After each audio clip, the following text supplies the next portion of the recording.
ओम शांति।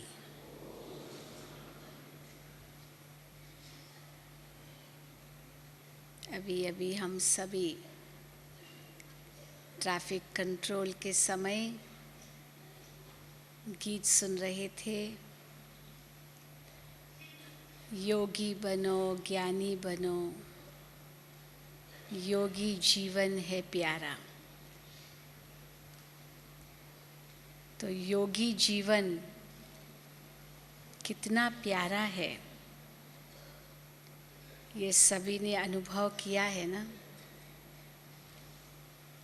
योगी जीवन और भोगी जीवन, उसमें कितना रात और दिन का अंतर है। भोगी जीवन में मनुष्य विकारों से लिप्त रहता है, मानो विकार ही उनका भोजन है, विकार ही उनके साथी हैं। विकारों से ही वो समझता है कि मुझे शक्ति मिलती है, और अपनी आत्मिक शक्ति को विकारों में क्षय करता जाता है, ये वो समझता नहीं है। उनकी आंतरिक शक्ति नष्ट होती जाती है, ये भी नहीं समझता है। परंतु नकारात्मक शक्ति का संचय करता हुआ वो अपना जीवन व्यापन करता है। परंतु बाबा ने हम बच्चों को सच्चा योगी जीवन का अनुभव कराया है, जिस योगी जीवन में हम सब संबंध एक से निभाते हैं, एक से जोड़ते हैं, एक से अनुभव करते हैं। तो आज मुझे विषय दिया गया है, सर्व संबंधों का रस एक से कैसे अनुभव करें। वैसे तो भक्ति मार्ग में हम भजन कीर्तन स्तुति में गाते थे, तो वो मात पिता हम बालक तेरे, तुम्हारी कृपा ते सुख घनेरे, या पितु मात सहायक स्वामी सखा, तुम ही सबके रखवाले हो। या त्वमेव माताश्च पिता त्वमेव, त्वमेव बंधुश्च सखा त्वमेव, त्वमेव विद्या द्रविणम त्वमेव, त्वमेव सर्वम मम देव देव। गाते थे ना, बहुत प्यार से गाते थे। अर्थात परमात्मा हमारे माता पिता बंधु सखा शिक्षक सतगुरु स्वामी सर्व है। लेकिन अगर ये गाने वालों से हम पूछें कि क्या सचमुच परमात्मा से ये संबंधों का रस अनुभव करते हैं, तो क्या जवाब मिलता है? बस बड़ों ने हमें सिखा दिया, हम बोलते हैं। क्योंकि लौकिक में जो भी संबंध है वो तो खींचते हैं ना। जो कर्मों अनुसार हमारे संबंध बनते हैं, और जब कर्मों का हिसाब किताब पूरा होता है तो कोई किसी का नहीं, ये भी हम सब जानते हैं। लेकिन फिर भी उन संबंधों में मोह रहता है, अपनापन अनुभव करते हैं, उनसे अधिकार भी चाहते हैं, या न भी मिले तो ज़बरदस्ती भी लेते हैं। समझते हैं मेरा अधिकार है इन पर। परंतु परमात्मा से भी हमारे इतने ऊंचे संबंध हैं, ये कहाँ अनुभव था भक्ति मार्ग में। परंतु जब शिव बाबा आते हैं, आकर के अपना परिचय देते हैं, तब हम आत्माओं को ये महसूस होता है, अरे शिव बाबा तो हमारे माता पिता हैं, वही सच्चे माता पिता हैं, वही हमारे सच्चे शिक्षक हैं, वही हमारे सच्चे सद्गुरु हैं, वही कालों के भी महाकाल हैं, धर्मराज भी हैं, वही हमारे स्वामी हैं। अगर हम ये देखें तो वही हमारे सखा हैं। तो जब ये मन में बात आती है तो कितना प्यार बाबा के लिए उभरता है।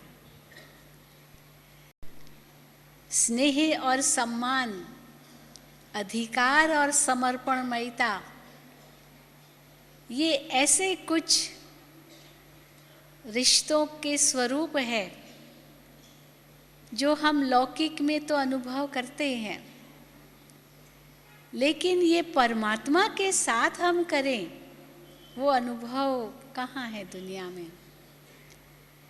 अगर किसी से ये भी हम पूछते हैं परमात्मा से आपका क्या संबंध है, तो लोगों को लगता है ये तो बड़ा विचित्र प्रश्न है, क्या संबंध है, कोई संबंध भी है क्या?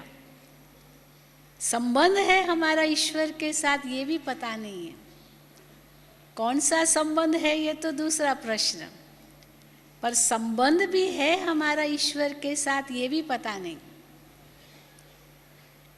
और चलो मान लो संबंध है भी, तो भी कौन सा संबंध है ये पता नहीं।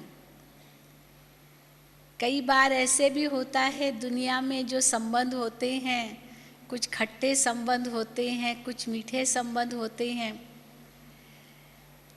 तो जो लौकिक में संबंध हमारे खट्टे होते हैं, आपसी संबंध अच्छे नहीं होते हैं, तो अगर हम कहें कि ये संबंध आपका ईश्वर के साथ है, कहते नहीं ये संबंध हमको पसंद नहीं है।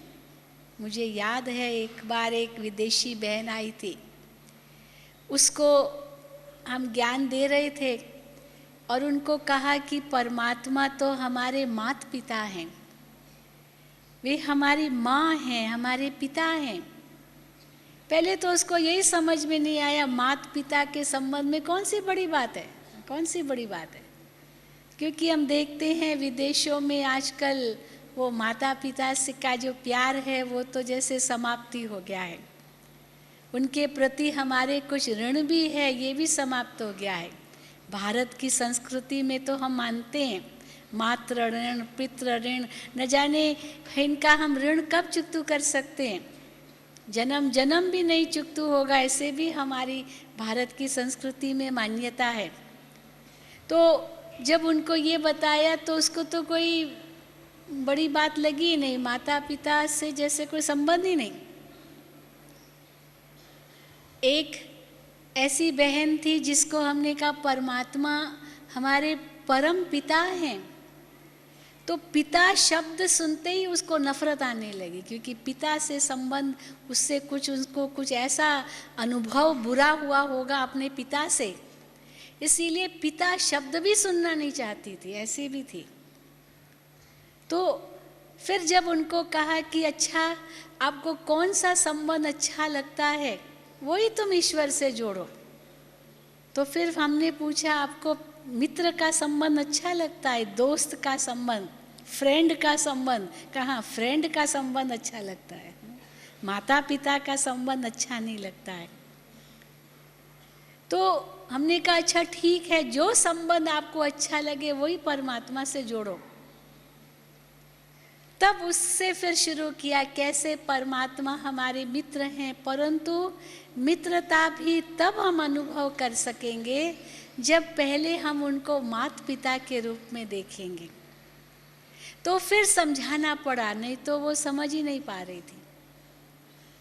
तो हम देखें कि भारतीय संस्कृति में जो संबंधों का रस है लौकिक जीवन का, वो तो सबको अनुभव है, परंतु वही संबंध जब परमात्मा से जोड़ने की बात आती है तब लगता है कैसे जोड़ें। वास्तव में जब हम कहते हैं कि लौकिक दुनिया में तो जो भी संबंध है ये कर्मों अनुसार है, पर परमात्मा के साथ ये संबंध कर्मों अनुसार नहीं है, क्योंकि शिव बाबा तो अकर्ता और अभोक्ता है।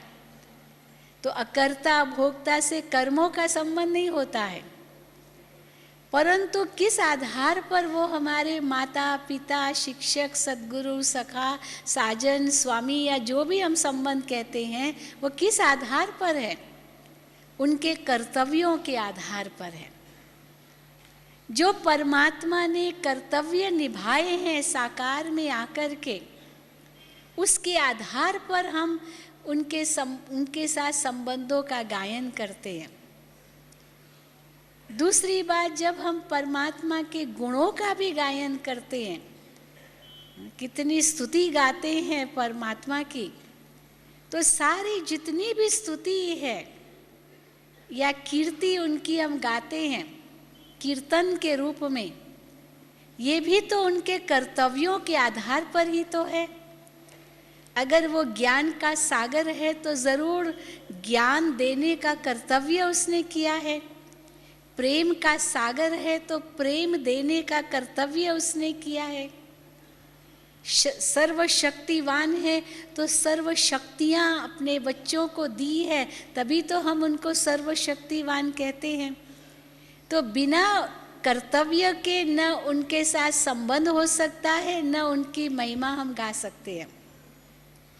तो जो भी संबंधों का वर्णन है या जो भी हम महिमा उनकी गाते हैं, जरूर कभी तो आकर के साकार में ये सब निभाया है, संबंध भी निभाए हैं और कर्तव्य भी निभाए हैं, गुण भी हमें दिए हैं, तभी तो आत्मा उनका गुण गायन करती है। वैसे भी लौकिक दुनिया में हम देखते हैं कि किसने अगर किसी को किसी समय पर मदद की हो, तो फिर जब उसकी मदद की आवश्यकता होती है तो उसी को याद किया जाता है। इसलिए जब हम परमात्मा से भक्ति मार्ग में भी कहते थे, हे प्रभु शांति दो, शक्ति दो, मांगते हैं ना, तो ज़रूर कभी तो वो मदद की है, तभी तो आत्मा के अंदर उसकी अनुभूति के संस्कार है। और लेकिन वो अभी नहीं है तो जिनसे मिला है उनसे फिर मांगती है आत्मा। कई जब पूछते हैं कि हम उनसे क्यों मांगते हैं शांति शक्ति, तो इसीलिए मांगते हैं क्योंकि आत्मा को इसकी अनुभूति है। फिर कई ये भी प्रश्न करते हैं कि हम परमात्मा की इतनी स्तुति गाते हैं, क्या परमात्मा को अपनी खुशामदी पसंद है क्या? जैसे कोई अपनी महिमा सुनना पसंद करता है, तो क्या परमात्मा को भी अपनी महिमा सुनना पसंद है क्या, जो हम उनकी महिमा गाते रहें? परंतु इसलिए नहीं हम महिमा गाते हैं कि परमात्मा को अपनी महिमा पसंद है, इसीलिए हमें उनकी महिमा गानी है। और अगर महिमा गाएंगे तभी वो प्रसन्न होंगे, तभी वो हमें देंगे जो हमारी इच्छा होगी। या हम उन पर फूल चढ़ाएंगे या प्रसाद धरेंगे तभी वो खुश होंगे और तब हमारी इच्छा वो पूरी करेंगे। तो इसीलिए कीर्तन करेंगे, भजन करेंगे या फूल चढ़ाएंगे, भोग लगाएंगे, तभी वो खुश होंगे। इसीलिए हम समझ लो खुश कर दो ताकि वो प्रसन्न हो जाए और हमें दे दे। ये सोच भी वास्तव में बाबा कहते गलत है। इसलिए आज बाबा ने मुरली में कहा न सवेरे कि कोई अगर भक्ति करता है तो तुरंत उनसे छुड़ाओ नहीं, अपने आप छूट जाएगी। जब बाबा से प्राप्ति का अनुभव उनको अपने आप होगा तो मांगने की ज़रूरत ही नहीं, क्योंकि भक्ति में तो मांगते ही रहते हैं ना। परंतु अनुभव अपने आप होगा तो वो अपने आप वो छूट जाएगा। तो क्यों हम शिव बाबा की इतनी स्तुति गाते हैं? इसीलिए नहीं कि वो उनको पसंद है और गाएंगे तभी वो देंगे, नहीं। इसलिए हम उनकी स्तुति गाते हैं क्योंकि जितना जितना हम बाबा की स्तुति गाते रहेंगे उतना उतना बाबा से प्यार बढ़ेगा। ये एक मनोविज्ञान है। जैसे किसी की अच्छाई हम सोचते हैं तो अवश्य उनसे स्नेह जागृत होता, उनके प्रति स्नेह बढ़ता है। उसके विपरीत अगर किसी की बुराई सोचते हैं तो उसके प्रति नफरत मन में पैदा होती है। तो क्यों भक्ति मार्ग में स्तुति गाते हैं? ताकि आत्मा का परमात्मा से प्यार बढ़े। लेकिन हुआ क्या? प्यार तो बढ़ा नहीं, उसकी बजाय स्वार्थ ही आ गया। और स्वार्थ के कारण स्तुति गाते रहे, स्वार्थ के कारण संबंध का वर्णन करते रहे कि कुछ मिल जाए। और जब कई बार नहीं मिलता है तो हम परमात्मा को गालियां भी देते थे। भक्ति मार्ग में नहीं देते थे भाई? गालियां दी होगी ना भगवान को। बच्चा पैदा हुआ तो हे भगवान तुम कितने दयालु हो, कृपालु हो, तुमने हमारी सुन ली, आप बड़े रहम दिल हो। कुछ भी प्राप्ति हुई चलो तो खूब खूब भगवान की तारीफ की। परंतु जब वो चीज़ चली गई फिर क्या होता है? हे भगवान तुम कितने निर्दयी हो। पहले कहा तुम कितने दयालु हो जब दी, और जब ले ली तो कितने निर्दयी हो। तुम मेरी एक भी नहीं सुनते हो, बहरे हो क्या? कई बार ऐसे भी हम भगवान से कहते थे। क्यों कहते थे? क्योंकि जो चीज़ हमें मिली वो अमानत के रूप में नहीं समझी, ये उनकी है ये नहीं समझी, मेरी है समझ ली। तो जब वो चीज़ जाती है तो भगवान कोई दोष धरते हैं कि तुमने मेरी ले ली। और जब दी तो किसने दी वो तो भूल गए। और अगर दी चलो याद भी था तो इसलिए दी ताकि अमानत के रूप में इसको रखो, और जब भी उसको लेना होगा वो तो मालिक तो वही है ना, हम तो केवल निमित्त हैं। पर ये तो हम भूल गए थे, मोह रख लिया। तो वस्तु या केवल गुण, कई बार हम कहते हैं भगवान से हम क्या मांगे? भक्ति मार्ग में क्या क्या मांगते थे? या तो वस्तु मांगते थे, या तो गुण मांगते थे, या तो माफ़ी मांगते रहते थे, सारा समय माफ़ी मांगते रहते थे, या तो दूसरों की शिकायतें ही ईश्वर से करते रहते थे, यही करते रहते थे। इसलिए जो संबंधों का सुख चाहिए वो तो अनुभव हुआ ही नहीं। पर जरूर आत्मा को कभी सर्व संबंधों का सुख मिला है, तभी तो फिर भी वर्णन तो करते ही थे ना। तो अब जब हम कहते हैं हमारा जीवन योगी जीवन है, इसका अर्थ क्या है? हम कई बार नए लोगों को ये समझाते हैं कि योगी तो सभी हैं, क्योंकि किसी न किसी के साथ तो योग है ही है। योग माना संबंध, किसी न किसी के साथ तो योग है ही है। चाहे व्यक्ति से योग हो, चाहे वस्तु से योग हो, चाहे कोई घटना या स्थान या परिस्थिति, कोई भी विषय से योग तो होता ही है। जिसके विषय में सोचते हैं उसके साथ योग है। तो एक हिसाब से सभी योगी हैं। लेकिन अब हम बने हैं राजयोगी, अर्थात जो सर्वोच्च है, सर्वोपरि है, सर्वोत्तम है, जिसको अन्य किसी से योग लगाने की ज़रूरत नहीं है, जिसको अन्य किसी से कुछ लेने की ज़रूरत नहीं है, उसके साथ हमारा योग है, उसके साथ हमारा संबंध है। कई लोग भक्ति में कहते हैं ना कि भाई गुरु, वो गाते हैं, गुरु गोविंद दोनों खड़े किसके लागू पाए, बलिहारी गुरु आपनी जो गोविंद दियो मिलाए। इसलिए गुरु को महत्व दे दिया ज़्यादा। परंतु बाबा कहते हैं सद्गुरु भी मैं ही हूँ, मेरे साथ डायरेक्ट संबंध जोड़ो। तो कई समझते हैं उस तक पहुँचने के लिए कोई तो माध्यम चाहिए। लेकिन होता क्या था कि माध्यम को बीच में लेकर के माध्यम तक ही अटक जाते थे, उसी को ही सब कुछ समझने लगते थे। लेकिन अब जब हमें परमात्मा की सही पहचान मिली भले ब्रह्मा बाबा के द्वारा मिली, लेकिन ब्रह्मा बाबा ने ये कभी नहीं कहा कि मुझे याद करो। तो फिर कई कहते हैं कि आप लोग फिर ब्रह्मा बाबा का फोटो क्यों रखते हो? हम कहते हैं इसलिए रखते हैं कि वो माध्यम ज़रूर है, उनसे प्रेरणा क्यों नहीं लेते हैं हम? क्योंकि कई बार बाबा कहते हैं कि शिव बाबा तक पहुंचने के लिए भी केयर ऑफ तो ब्रह्मा बाबा ही है।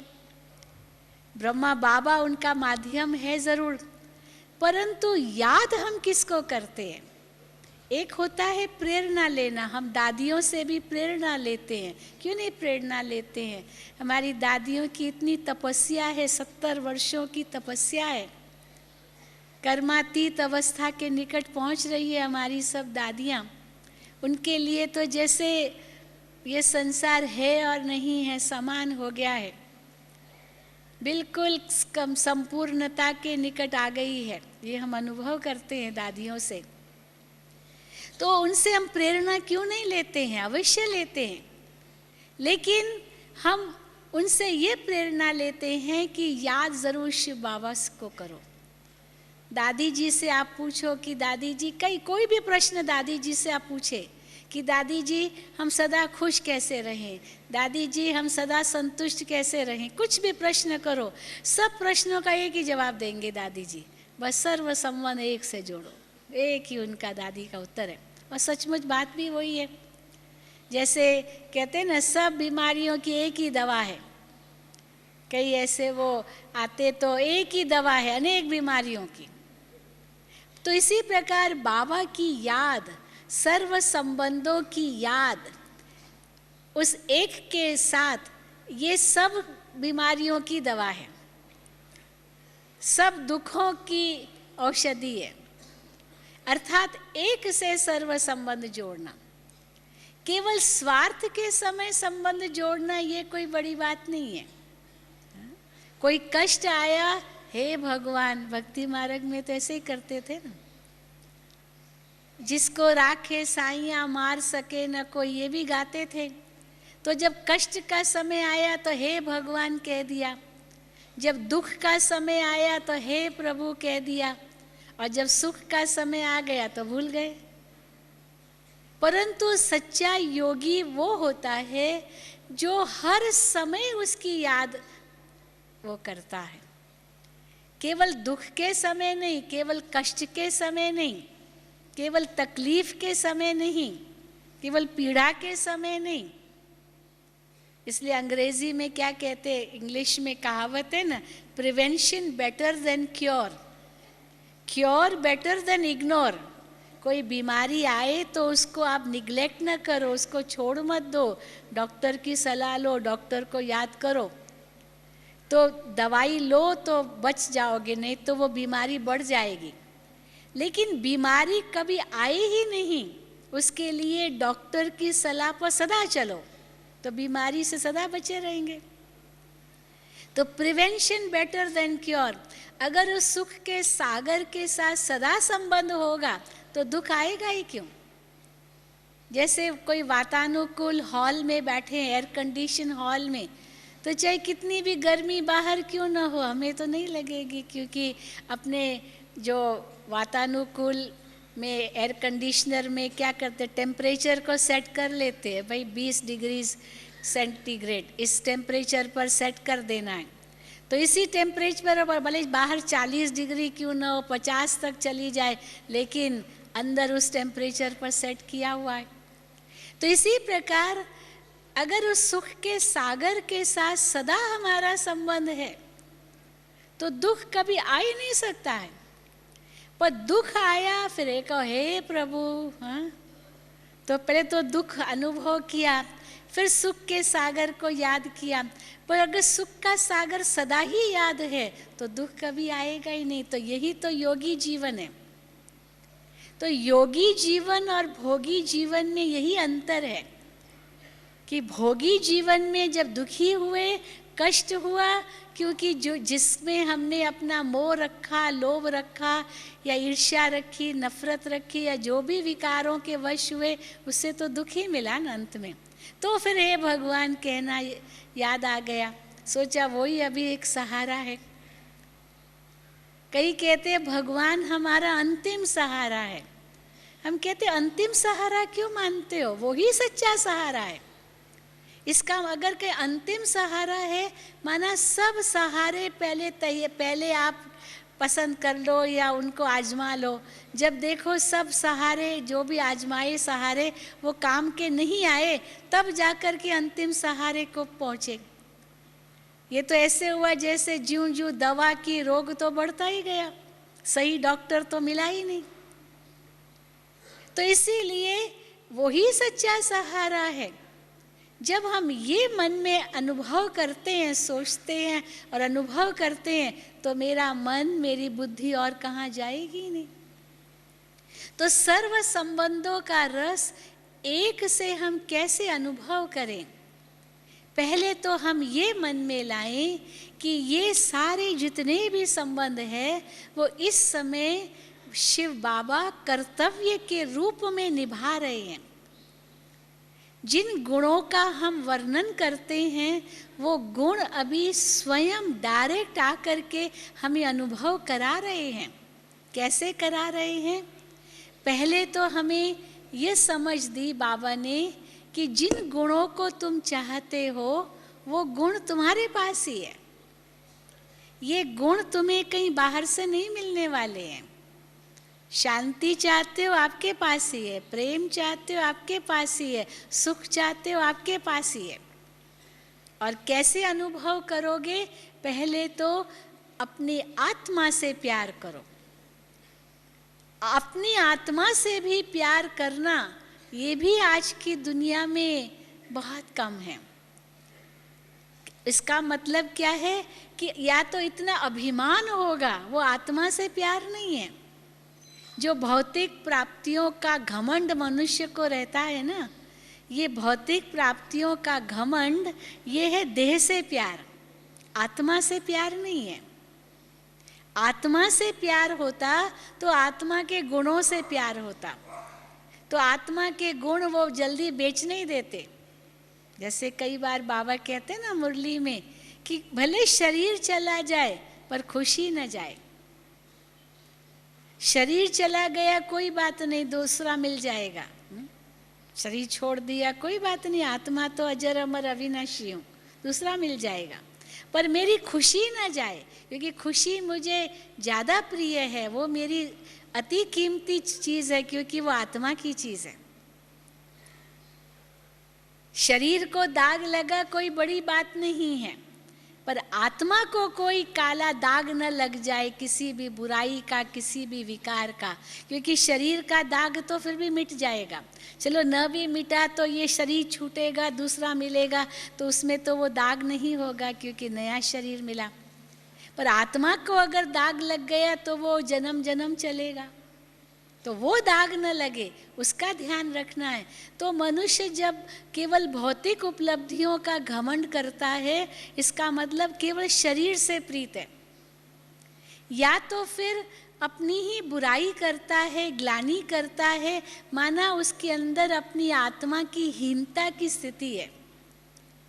तो बाबा ने हमें पहले ये बताया कि हीनता की स्थिति लाना माना केवल अपनी ग्लानि करना नहीं है, ये परमात्मा की भी ग्लानि करना है, क्योंकि हम बच्चे तो उनके हैं। इसीलिए बाबा ने हमें स्वमान दिया है कि तुम कौन हो, किसकी संतान हो। उस स्वमान में रहो तो अपनी आत्मा से प्रीत होती है। अपनी आत्मा से प्रीत माना अपने गुणों से प्रीत। स्वमान में रहना माना स्व की आत्मा के मान में रहना, कि कोई भी मुझ आत्मा को अशांत नहीं कर सकता है, कोई भी मुझ आत्मा को दुखी नहीं कर सकता है, क्योंकि मैं तो शांत स्वरूप और सुख स्वरूप आत्मा हूँ। तो पहले है स्वमान में स्थित रहना माना अपनी आत्मा से प्यार करना, और फिर सर्व संबंध एक से जोड़ना। सर्व संबंध उस एक से भी तब जुड़ेंगे जब पहले अपनी आत्मा से प्रीत होगी। आत्मा का पहले स्वमान होगा। तो जैसे ही मैंने ये सोचा कि मैं एक शांत स्वरूप आत्मा हूँ, ऑटोमेटिकली शांति के सागर परमात्मा की स्मृति तो आएगी, क्योंकि ये शांत स्वरूप आत्मा किसकी संतान है? तो शांति के सागर की संतान है। इसलिए जब हम योग में बैठते हैं तो हम क्या कहते हैं कि शांति, अपने शांति के स्वधर्म में टिक जाओ, ओम शांति कहते हैं। तो अर्थात केवल शांति के स्वधर्म में ही टिकी हुई नहीं हूँ, शांति धाम की याद में भी हूँ, शांति के सागर पिता की संतान हूँ उस स्मृति में भी हूँ। तो ऑटोमेटिकली शिव बाबा को हम पिता के रूप में याद कर रहे हैं। आत्मा प्रेम स्वरूप है, तो सबसे पहली स्मृति बच्चे को माँ की आती है, क्योंकि लौकिक दुनिया में हम देखते हैं बच्चा जन्म लेता है तो पहले ही जो दर्शन होते हैं वो तो माँ के ही दर्शन होते हैं। और सबसे पहली प्रीत, मानो बच्चे को माँ या नर्स होती या जो कोई बच्चे को माँ की गोद में दिया और बच्चे को माँ ने देखा, बच्चे ने माँ को देखा, पहली दृष्टि माँ की मिली, माँ का चुंबन मिला, बच्चे के अंदर शक्ति अनुभव होने लगती है। ये माँ और बच्चे का प्रीत होती है, लौकिक दुनिया में भी हम देखते हैं। परंतु फिर भी वो दैहिक स्वरूप है, और ये तो हमारा अनादि अविनाशी संबंध है परमात्मा के साथ, जो माँ के रूप में शिव बाबा ने निभाया है, पिता के रूप में निभाया है, बंधु सखा के रूप में निभाया है। तो इस संगम पर बाबा आते हैं। एक तो ब्रह्मा तन के द्वारा ये निभाया, हमने अनुभव किया कैसे शिव बाबा जब ब्रह्मा तन में आते थे तो ये अनुभव हम बच्चों को होता था। शिव बाबा की प्रवेशता हुई ब्रह्मा तन में और महसूस होता था कि कैसे बाबा सच्चे माता पिता के रूप में बच्चों को प्यार बरसा रहे हैं, इतना निस्वार्थ प्यार, इतना बच्चों को आगे रख रहे हैं, चाहे बच्चे कैसे भी हैं। लौकिक दुनिया में भी हम देखते हैं ना, बच्चा कैसा भी होगा, माँ बाप के अंदर में उस बच्चे के लिए कितना प्यार होता है। तो बाबा को हम देखते थे, चाहे कैसा भी बच्चा हो, लेकिन बाबा के मन में उस बच्चे के लिए एक अत्यंत प्रेम होता था। ये निस्वार्थ प्रेम की निशानी है। कोई इच्छा नहीं, कोई आशा नहीं कि ये मेरा बच्चा जीता रहे, यही सबसे पहली ये आश जरूर होती है। ये बच्चा मेरा योगी बने, सर्व संबंध एक से जोड़े, ये आश जरूर रहती है। लेकिन ये बच्चा मुझे कुछ दे, ये आश बाबा को कभी नहीं थी, और शिव बाबा को तो कुछ चाहिए ही नहीं। तो उस दाता के हम बच्चे हैं, ये हम बाबा के सामने अनुभव करते थे, और अभी हम अव्यक्त बाप दादा के सामने अनुभव करते हैं। गुलजार दादी जी तो केवल निमित्त हैं। गुलजार दादी के तन में बाप दादा की प्रवेशता होती है तो अनुभव होता है। कईयों को जैसे प्रश्न आते, कैसे अनुभव करें, कैसे ये अनुभव करें? अभी ये कोई ललाट पर तो नहीं लिखा रहेगा, कोई देख तो नहीं सकेंगे स्थूल आँखों से, लेकिन जो कुछ परमात्मा की महिमा है वो बाप दादा अनुभव कराते हैं साकार द्वारा। चाहे ब्रह्मा बाबा के द्वारा अनुभव कराया, चाहे गुलजार दादी के माध्यम द्वारा अनुभव करते हैं। अनुभव होता है जैसे भगवान प्यार बरसा रहा है, खुशियाँ बरसा रहा है, आनंद बरसा रहा है, शक्ति बरसा रहा है, लेकिन हम कितने पात्र हैं उसको लेने के लिए। वो योग्यता हमारे में तब आ सकती है जब हम उसी स्वमान में स्थित रहेंगे। अर्थात हम या तो प्लेन बुद्धि रह करके उसको स्वीकार करें, या तो हम ऐसे पात्र बन जाएं, उसके योग्य बन जाएं, जिसमें आत्मा तैयार है सब लेने के लिए। प्लेन माना कोई भी प्रकार का संशय नहीं। और तैयार माना स्वच्छ, श्रेष्ठ, साफ दिल, जिसको बाबा कहते हैं साफ दिल मुराद हासिल। तो साफ दिल है तो मुराद हासिल हो ही जाती है, क्योंकि शुद्ध पात्र में जैसे दूध ठहरता है, उसी प्रकार स्वच्छ मन रूपी पात्र में सारे वरदान ठहरते हैं। अगर हम अपने अंदर ही डाउट करने लगे या सोचने लगे पता नहीं मैं इसके योग्य हूँ नहीं हूँ, तो या तो अपने प्रति डाउट है या शक है अपने प्रति, या तो बाबा के प्रति शक है, पता नहीं ये ठीक है या नहीं, पता नहीं ये भगवान है या नहीं। तो अगर वो शक की स्थिति रही तो मानो मन रूपी पात्र में मैल जमा हो गई, और जहाँ मैल जमा हो गई तो वहाँ जो वरदान रूपी दूध हम बच्चों को मिल रहा है, चाहे मुरली के रूप में चाहे शब्दों के रूप में हम जो कुछ कहें, वो उसमें समाएंगे कैसे। इसलिए मन रूपी पात्र, बुद्धि रूपी पात्र को शुद्ध रखने के लिए मैं उतनी ही योग्य हूँ स्वीकार करने के लिए, या तो इतनी प्लेन इंटेलेक्ट कि बाबा आप जो भी हमें दें हम तैयार हैं, हम आपके योग्य अवश्य बनेंगे और उसी अनुसार हम उसको स्वीकार करें। लेकिन मन इतना स्वच्छ और साफ तब हो सकेगा जब सचमुच सर्व संबंध एक के साथ जुड़े हुए होंगे। जबकि शिव बाबा हमारे माता पिता है, बंधु है, सखा है, जो कुछ अगर मन की बात है भी तो भी बाबा को बताओ। बाबा कई बार कहते हैं मनुष्य आत्माओं को आप सुनाएंगे तो हो सकता है आपके सीक्रेट या आपकी जो भी बगोइया बात है वो किसी अन्य को न आउट कर दे, लेकिन बाबा को अगर सुनाएंगे तो बाबा जो कुछ है सब अपने अंदर समा लेगा। सागर है ना, सागर में जो कुछ भी डालो वो सब समा लेता है, और सागर का स्तर कितना साफ रहता है। तो बाबा सागर की तरह है, आप अपने जो कुछ अगर कोई कमियां है भी, कमजोरियां है भी, वो स्वाहा कर दो तो बाबा सागर की तरह वो सब अपने अंदर समा लेगा। ये नहीं कि बाबा मैं तो इतना कमज़ोर हूँ, बाबा मैं तो इतनी शक्ति नहीं है मुझ में, बाबा मैं क्या करूँ, ये नहीं।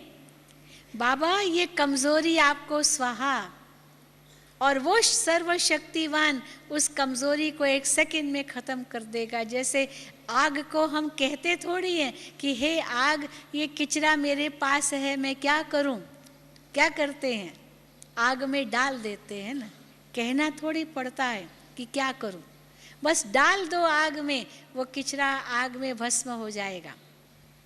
कोई भी भारी चीज़ है डाल दो सागर में, वो सागर अपने आप उसको समा लेगा, पूछना थोड़ी होता है क्या करूं। तो इसीलिए परमात्मा जो सर्वशक्तिवान है, सर्व गुणों का भंडार है, दाता है, ज्ञान सूर्य है, बस उसको मैं अपने सामने लाऊं और सामने ला करके सब कमज़ोरियां उनको स्वाहा कर दूं। बाबा तो कल हम सबसे अवश्य पूछेंगे, हिसाब लेंगे। वो तो जो बाबा को कल कहना होगा वो तो कहेंगे, वरदान भी लेंगे देंगे, परंतु साथ साथ अवश्य कुछ याद भी दिलाएंगे कि हमने कुछ वायदे भी किए हैं। तो ये सब क्यों बाबा हमसे करवाते हैं? क्योंकि हम बच्चों को बाबा उसी शुद्ध रूप में देखना चाहते हैं, जो हम थे फिर से उसी रूप में हम बन जाएं। पर बनने के लिए केवल कमियों और कमज़ोरियों को ही हम याद न करें, वो तो स्वाहा कर दें और अपने श्रेष्ठ स्मृति को ला करके उस स्थिति तक पहुँचे। तो ये सर्व संबंध एक से जोड़ने का जो अनुभव है, ये इसी योग में हम अनुभव करते हैं कि बाबा आप हमारे माता पिता हो, और माता पिता समझ करके हम अनुभव करें जैसे बाबा का प्यार हमारे ऊपर बरस रहा है। बाबा का अधिकार है हमारे ऊपर और हमारा अधिकार है बाबा के ऊपर। ये नहीं कि केवल मेरा ही अधिकार है बाबा पर, बाबा का भी अधिकार है हमारे ऊपर।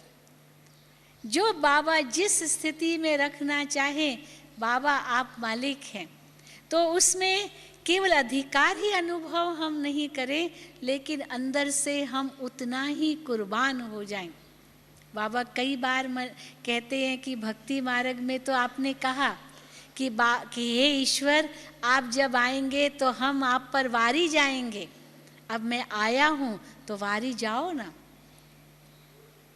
तो कैसे वारी जाएंगे?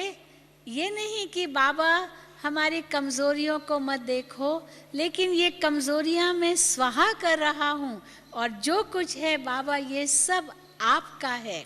तो बाबा कहेगा, बच्चे जो कुछ मेरा है वो तुम बच्चों का है। तो माता पिता के रूप में ये अनुभूति हम करते हैं। शिक्षक के रूप में बाबा से हम क्या अनुभव करते हैं? जब हम बाबा की मुरली सुने, बिल्कुल स्टूडेंट होकर के सुने, छात्रक होकर के सुने, जिज्ञासु होकर के सुने। ये न कहें हाँ बाबा ये तो मैं जानता हूँ, ये तो मैं जानता हूँ। अगर जानते हैं तो उसको अमल में कहाँ तक लाया? जानना तब कहा जाता है जब उसको पूरा अमल में लाते हैं। कई बच्चे कहते हैं ना, बाबा तो हर मुरली में वही कहते हैं, मुझे याद करो, मुझे याद करो, मुझे याद करो।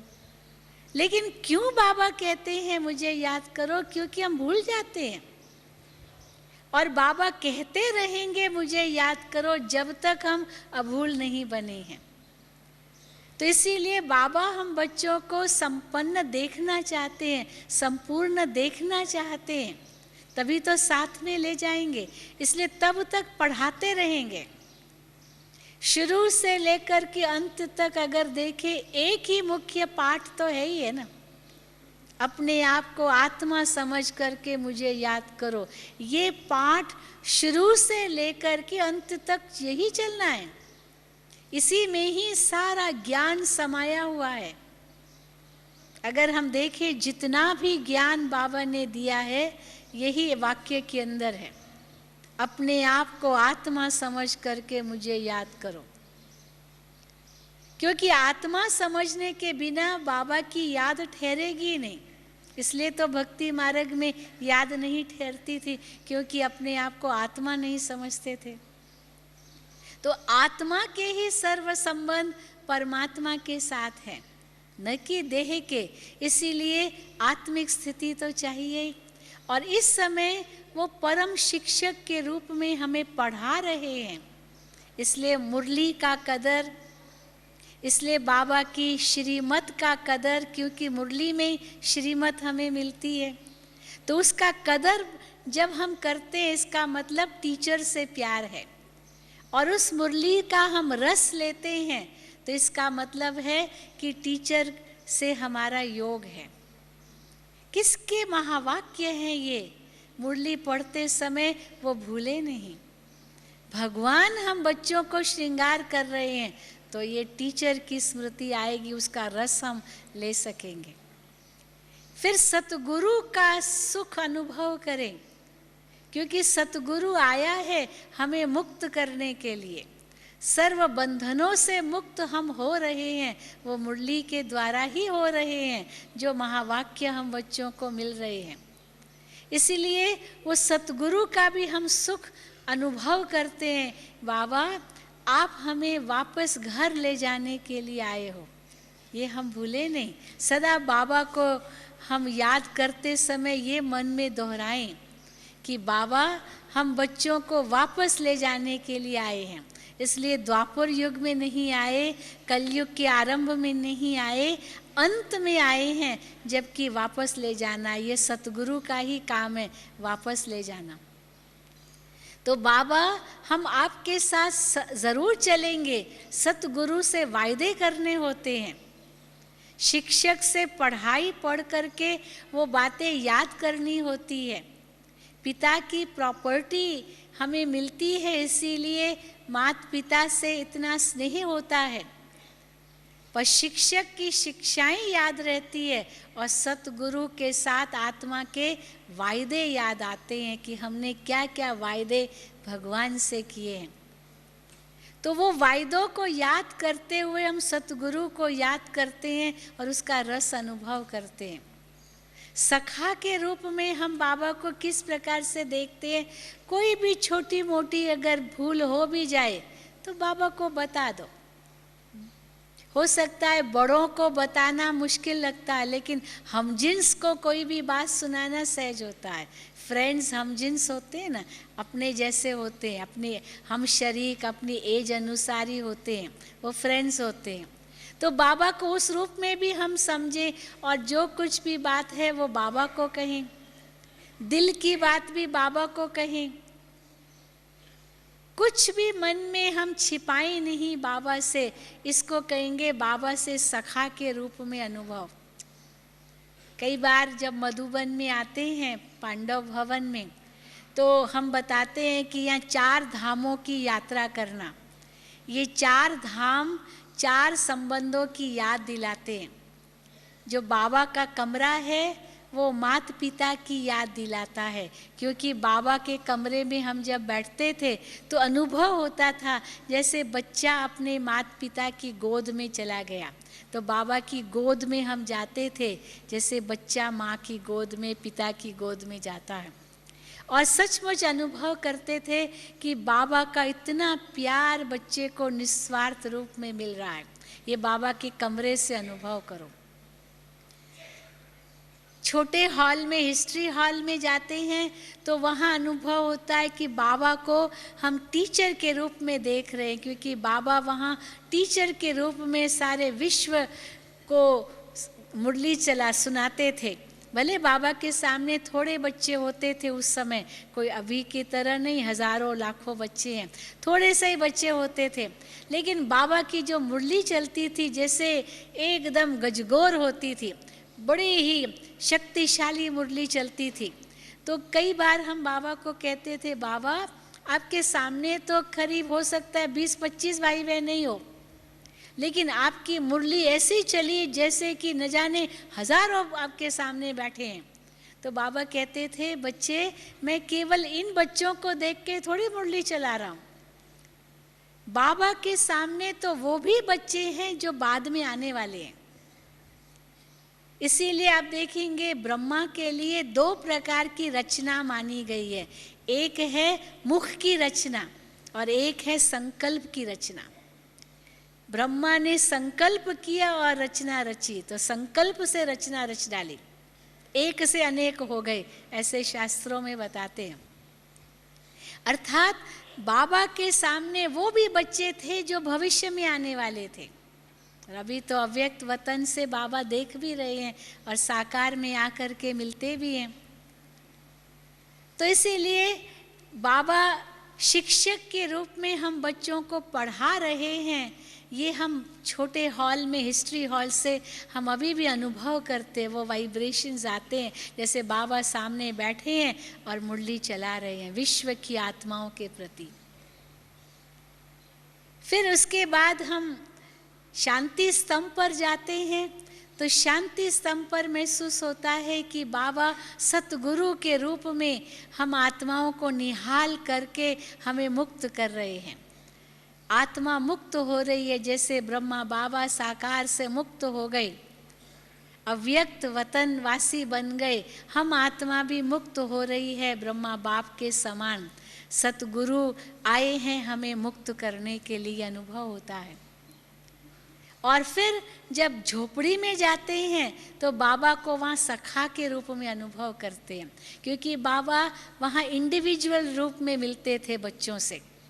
कमरे में तो ग्रुप से मिलते थे, सारे ग्रुप से, लेकिन अगर किसी को व्यक्तिगत बात करनी होती थी तो झोपड़ी में बाबा बुलाते थे दिन के समय, और दिल की जैसे रूह रिहान होती थी, तो ये सखा के साथ रूह रिहान वो झोपड़ी में अनुभव करते हैं।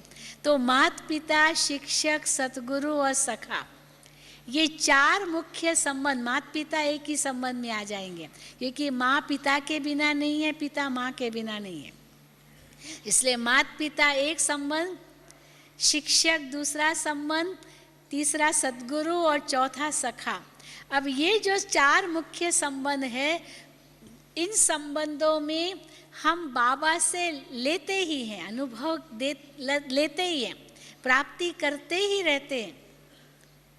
परंतु एक और संबंध है कि बाबा को हम बच्चे के रूप में देखते हैं। ये भी बड़ा प्यारा संबंध है। कई बार हम ब्रह्मा बाबा को अनुभव करते थे। ब्रह्मा बाबा जब श्री कृष्ण के चित्र के सामने होते थे या लक्ष्मी नारायण के सामने देखते थे, हिस्ट्री हॉल में लक्ष्मी नारायण का ट्रांसलाइट है और नीचे राधे कृष्ण है, तो बाबा कृष्ण को देख करके कहते थे मैं ऐसा बनने वाला हूँ, मैं ऐसा बनने वाला हूँ, मिचनो बनने वाला हूँ। तो मिचनो मिचनो मानो छोटा बच्चा, तो बिल्कुल जैसे ब्रह्मा बाबा छोटा बच्चा बन जाते थे। कई बार हम बाबा को देखते थे लेटे हुए हैं, जैसे बिल्कुल छोटा बच्चा, बिल्कुल इनोसेंट बच्चा जैसे, वैसे बाबा को अनुभव करते थे। तो ये ब्रह्मा बाबा से अनुभूति होती थी। तो हम कहते थे कि बाबा को भी हम बच्चे के रूप में देख रहे हैं। शिव बाबा ब्रह्मा तन में आते हैं तो ब्रह्मा तन में शिव बाबा को भी हम बच्चे के रूप में देखते हैं कि बाबा बच्चे के रूप में है। अर्थात जैसे माता पिता बच्चों को सब कुछ दे देते हैं, वैसे हम भी ये अनुभव करें बाबा ये सब कुछ आपका। पिता को क्या देंगे पर बच्चे को तो सब देते हैं ना। कई कन्याएं कुमारियां कुमार लज्जा करती है कि बाबा को हम बच्चे के रूप में कैसे देखें। बुजुर्ग होते हैं तो चलो बाबा को बच्चे के रूप में अनुभव करते हैं, ठीक है, क्योंकि बच्चे होते हैं उनको। पर कुमार कुमारियां सोचते हम बाबा को बच्चे के रूप में कैसे देखें। परंतु ये भी दे अभिमान है कि बाबा को बच्चे के रूप में कैसे देखें। मैं अगर आत्मा हूँ तो परमात्मा से तो सर्व संबंध निभा सकती हूँ। श्री कृष्ण के साथ सर्व संबंध निभाते हैं भक्ति मार्ग में। उनको बच्चे के रूप में तो देखते ही हैं, चूँकि मिचनू है बच्चा, लेकिन उनको माता पिता भी देखते हैं। तो अगर श्री कृष्ण के साथ भक्ति मार्ग में सब संबंध निभा सकते हैं, वो तो वास्तव में है नहीं, पर शिव बाबा के साथ तो सर्व संबंध है ही ना। तो कैसे निभाएंगे सर्व संबंधों में? बच्चा समझ करके ये तन मन धन सब अर्पित कर रहा हूँ, ये है बच्चे के साथ संबंध निभाना। और सचमुच इतने हल्के हो गए, जैसे बाप होता है बच्चे को सब सौंप दिया, इतना हल्का हो जाता। लौकिक में हम देखते ना, बिजनेस सारा बच्चे को सौंप दिया और खुद रिटायर हो गया, बच्चे को जिम्मेदारी दे दी। इसी प्रकार बाबा को जिम्मेदारी देना, ये है बाबा को बच्चे के रूप में देखना। ये जो कुछ है बाबा आपका है। हाँ, बाबा कहेगा बच्चे संभालो आप, पर मेरा समझ करके चलो, ट्रस्टी हो करके रहो। पर ट्रस्टी तब हो करके रहेंगे जब बाबा को पहले बच्चे के रूप में सब उनका समझ लिया, तो हल्के हो जाएंगे।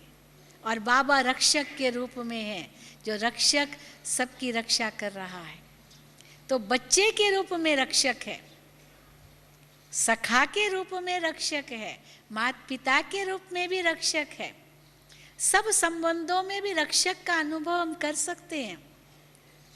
एक बहन है, वो अपना अनुभव कई बार सुनाती है, बड़ा अच्छा अनुभव सुनाती है। एक बार वो अनुभव में क्या बताती, समझो कोई चीज़ मुझे मिली नहीं, ढूंढ रही हूँ, मिलती नहीं है, तो वो शिव बाबा को कहती है चलो शिव बालक चलो ढूंढो, हाँ बताओ कहाँ रखा है, बताओ बताओ। और एकदम से जैसे उसको टचिंग आती है, वहाँ रखा है। तो कहती है ये शिव बच्चे ने मुझे दिलाया, शिव बच्चे ने मुझे याद किया। क्योंकि माँ बाप तो भूल जाएंगे ना, बड़ी उम्र होती है तो भूल जाते हैं, लेकिन बच्चा तो छोटी उम्र वाला है, उसको याद रहेगा। तो वो शिव बाबा को बच्चे के रूप में ही देखती है।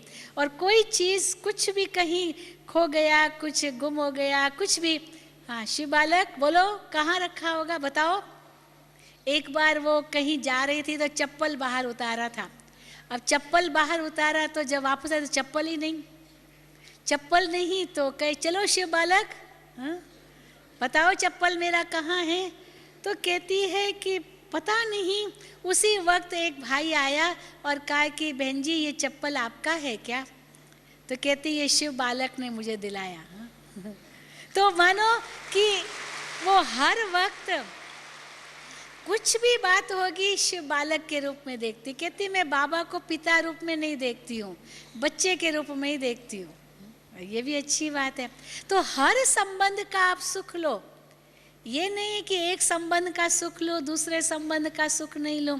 एक मुरली में बाबा ने कहा था कि बच्चे अगर सब संबंध इस समय आप शिव बाबा से निभाएंगे, शिव बाबा से जोड़ेंगे, तो सारा कल्प किसी भी संबंध की कमी की अनुभूति नहीं करेंगे। कोई भी लौकिक संबंध की कई बार कमी की अनुभूति होती है, पर इस समय सब संबंध एक से निभाओ तो सारा कल्प ही लौकिक में भी सर्व संबंधों का सुख मिलता रहेगा। तो इसीलिए इस संगम युग पर यही हम अनुभव करें कि सब संबंध मेरे एक के साथ है। कुछ भी हो जाए बाबा याद आए तो देखो आपको इतनी खुशी होगी, इतनी शक्ति मिलेगी, इतनी रक्षा की अनुभूति होगी, जो महसूस होगा कि बस ये जीवन तो कितना खुशहाल हो गया।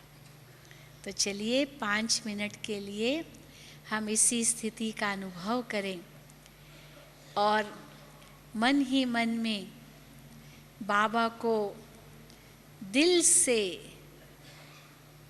ऐसे समर्पित हो जाएं जैसे कि बाबा को अपना पूरा जीवन सौंप दिया है। वही रक्षक है, वही माता पिता है, वही बंधु है, वही सखा है, वही सतगुरु है, वही स्वामी है।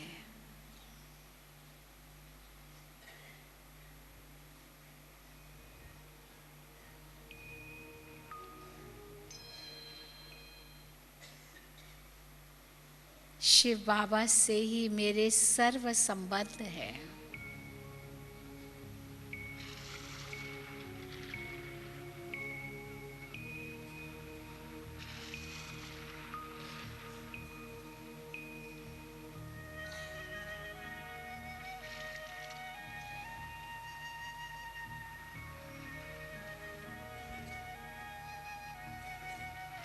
प्यारे बाबा,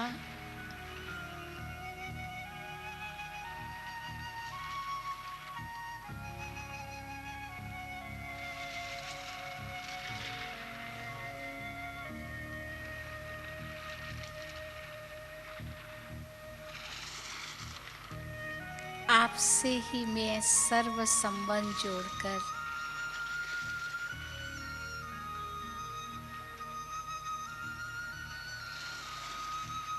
आत्मा इतनी हल्की हो गई।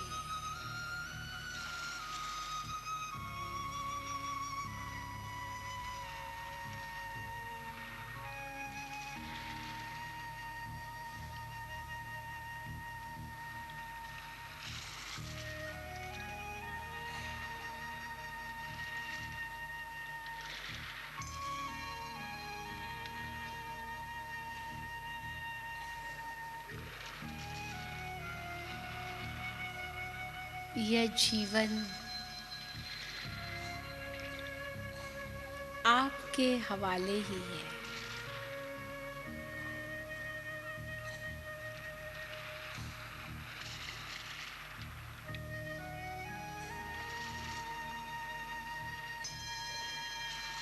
आप ही मेरे सर्वस्व हो।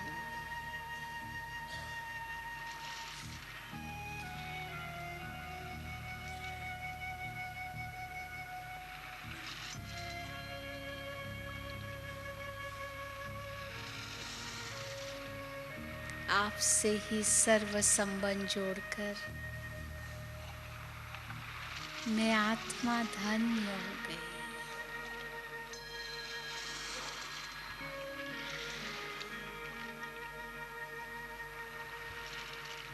निश्चिंत हो गई।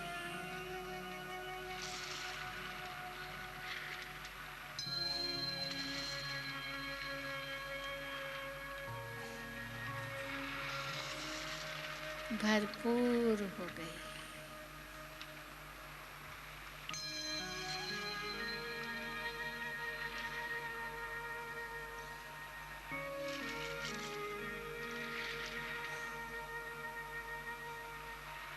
आपसे ही सर्व संबंधों का प्यार मिल रहा है।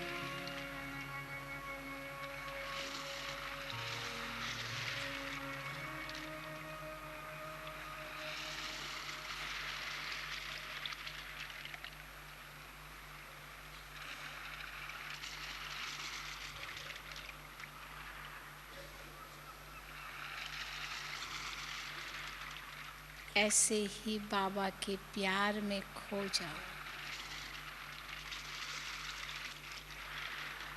और प्रेम की शक्ति को स्वयं में समाओ।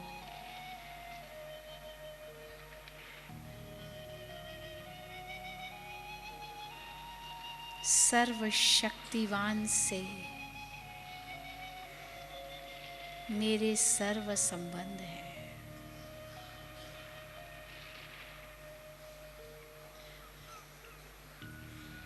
सर्वोच्च सर्वोपरि से मेरे सर्व संबंध हैं।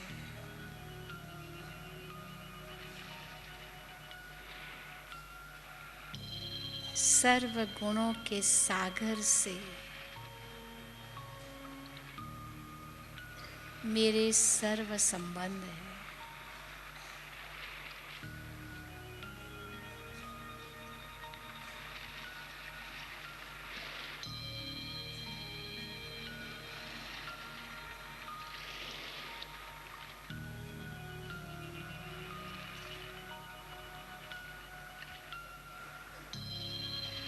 उस सर्वोच्च शक्ति का हाथ मेरे सिर पर सदा है।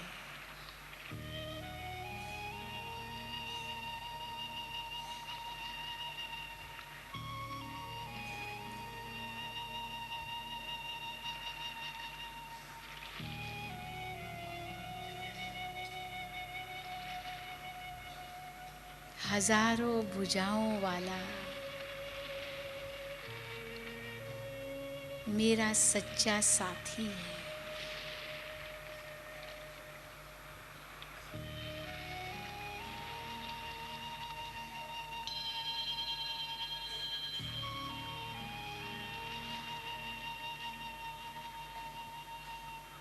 मीठे बाबा,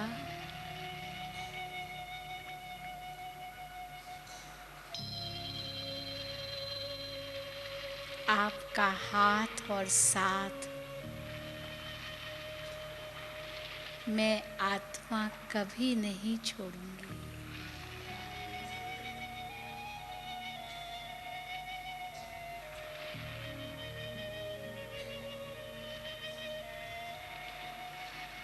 आपके साथ के सर्व संबंध मैं आत्मा सदा निभाऊंगी।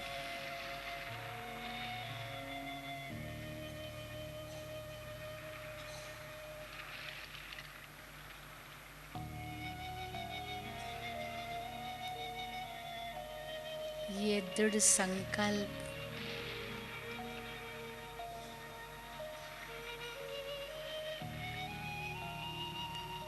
मुझ आत्मा को शक्ति प्रदान कर रहा है।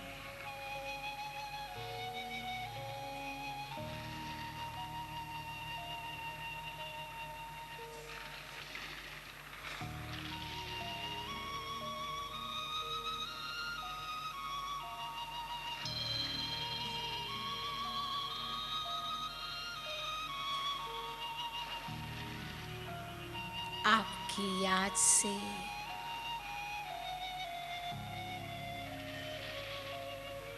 मैं आत्मा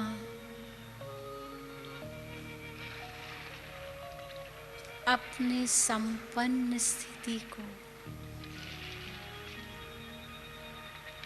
अपनी संपूर्ण स्थिति को प्राप्त करूंगी।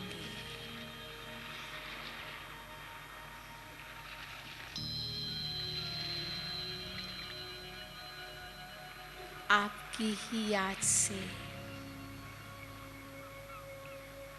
मैं आत्मा आपके समान बनूंगी।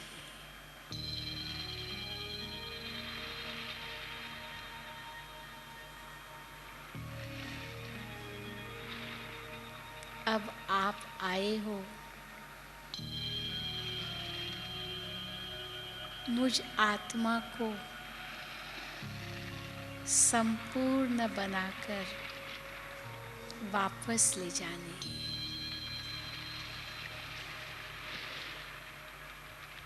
मैं आत्मा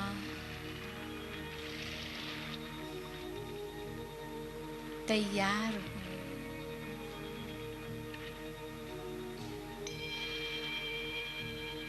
आपकी हर आज्ञा का पालन अवश्य करूंगी।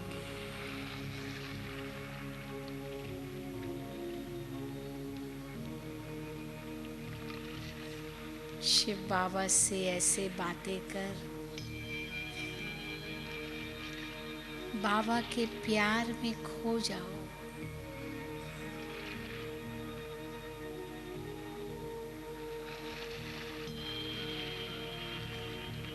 और सर्व संबंधों का रस अनुभव करो।